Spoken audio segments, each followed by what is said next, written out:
Президента, ему продолжают поступать уточненные данные спецслужб. Я напомню, что взрыв в автобусе в Волгограде могла устроить жительница Махачкалы Наида Асиялова. Эта информация поступила только что. По данным Следственного комитета, женщина была гражданской женой одного из боевиков.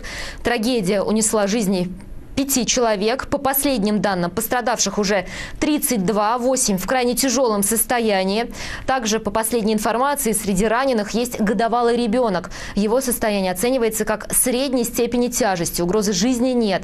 Уже точно известно, что автобус, где сегодня взорвалась бомба, работал на дизельном топливе. Напомню, что ранее основной считалась версия о взрыве газа.